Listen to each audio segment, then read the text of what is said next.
Let's explore C++ interfaces and how to design them using abstract classes.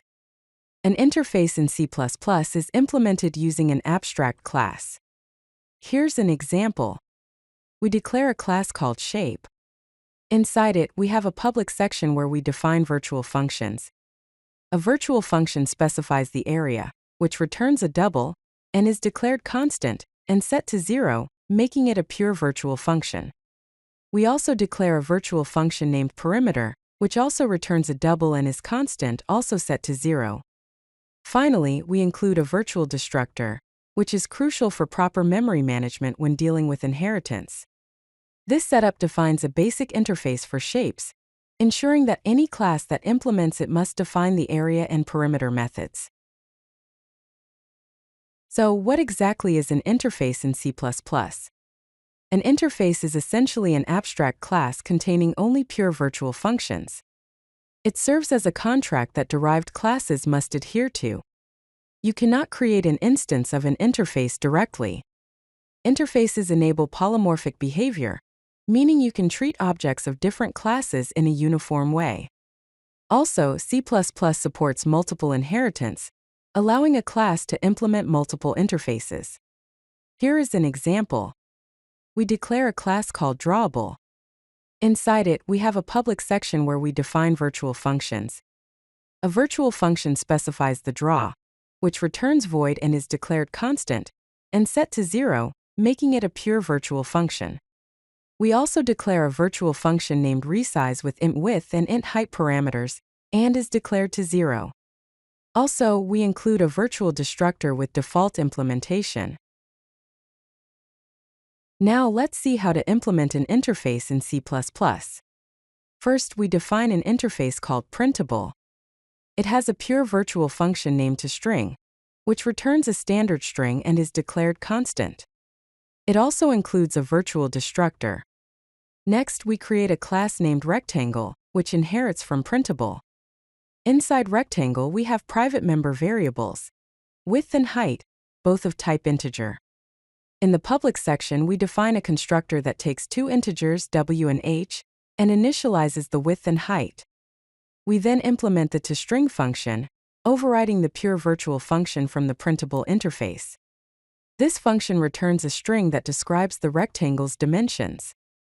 Keep in mind that when a class implements an interface, it must provide implementations for all pure virtual functions declared in that interface. Implementing multiple interfaces in C++ can be very advantageous. It enables composition of behaviors, promotes separation of concerns, and increases code reusability. This approach avoids the complexities of diamond inheritance, a common issue in multiple inheritance scenarios.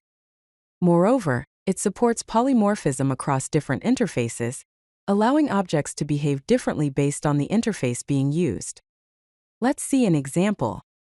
We have an interface called drawable with a pure virtual function draw, which returns void and a virtual destructor. Additionally, we have another interface called serializable with a pure virtual function serialize, which returns a standard string and a virtual destructor. By using multiple interfaces, we ensure that classes can adopt multiple distinct behaviors without being tightly coupled. Now let's see how a class can implement multiple interfaces in C++. Here we define a class called circle that inherits from both drawable and serializable.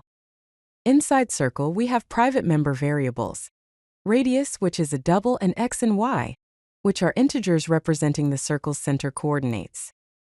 In the public section we define a constructor that takes a double r for the radius and two integers, cx and psi, for the center coordinates, initializing the corresponding member variables. We then implement the draw function, overriding the pure virtual function from the drawable interface. This function prints a message to the console indicating that a circle is being drawn at the specified coordinates with the given radius. Similarly, we implement the serialize function, overriding the pure virtual function from the serializable interface. This function returns a string that represents the circle's data in a simple format. Remember, a class can implement multiple interfaces by inheriting from multiple abstract base classes and providing implementations for all pure virtual functions. When designing interfaces, there are several best practices to keep in mind. First, let's explore what you should do. Keep interfaces focused and cohesive, ensuring each interface has a clear, single responsibility. Use descriptive method names that clearly indicate what the method does. Provide virtual destructors to allow proper cleanup when dealing with inheritance. Document interface contracts clearly, specifying what each method is expected to do. And follow the interface segregation principle, which states that no client should be forced to depend on methods it does not use. Now let's discuss what you should avoid. Don't include data members in interfaces.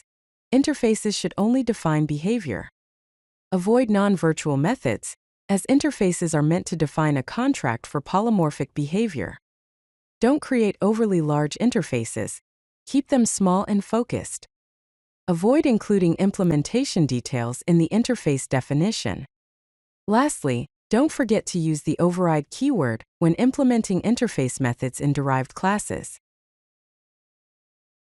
Interfaces enable polymorphic behavior, allowing functions to work with objects of different classes in a uniform manner.